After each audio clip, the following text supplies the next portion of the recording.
Morning came clear and cold. The sky was blue, the air still. Nothing about the day felt dangerous. At Cape Canaveral, a crowd gathered early. Families, reporters, children watching from classrooms. A spacecraft stood on the launch pad, white against the Florida sky. It had flown before. It was trusted, and beneath its surface a problem waited. Small, overlooked, and already understood. This is not a story about an explosion. It is a story about certainty, about warnings spoken quietly, about a moment that could still have been stopped. This is the story of Challenger. Noctra. By 1986, the Space Shuttle was no longer new. It had become routine.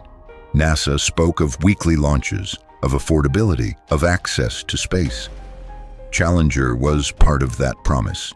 A reusable spacecraft, a symbol of reliability. On board were 7 astronauts, scientists, engineers, a teacher, chosen to represent normalcy. They trusted the system. They had every reason to. Nothing in their training suggested this would be different. The night before launch, temperatures dropped unexpectedly. Ice formed on the launch pad. Frost clung to metal.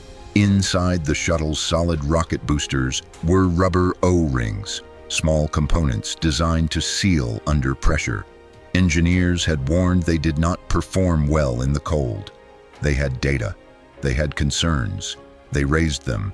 Meetings were held by phone. Engineers argued against launch. Managers asked for proof. The data was incomplete, the risk unquantified. Silence followed. Then the recommendation changed. The launch was approved, not because the danger was gone, but because it could not be proven. At 11:38 a.m., Challenger lifted from the pad. The crowd cheered. The ascent was perfect, flames bright, the sky clear. 73 seconds passed. Inside the booster, hot gases escaped past a failed seal. A flame burned sideways and no alarm sounded. At 73 seconds, the flame reached the external fuel tank.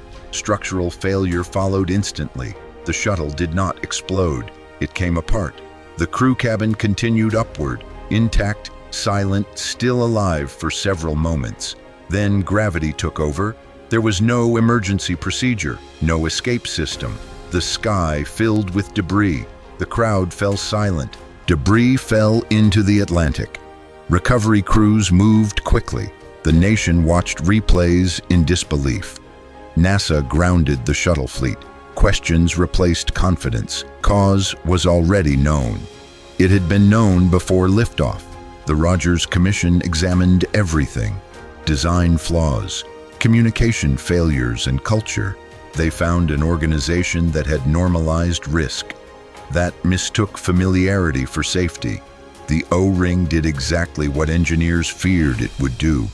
The disaster was not unpredictable. It was accepted. Challenger did not fail because of a single mistake. It failed because many small concerns were allowed to wait, because no one wanted to be the final voice that said no. Above Earth, there is no margin for quiet doubt. The Challenger disaster changed NASA forever.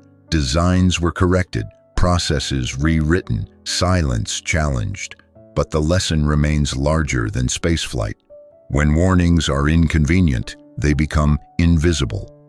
7 lives ended in the sky that morning, and for 73 seconds, everything still seemed fine. To explore more mysteries like this, subscribe and join us on the next journey into the unknown.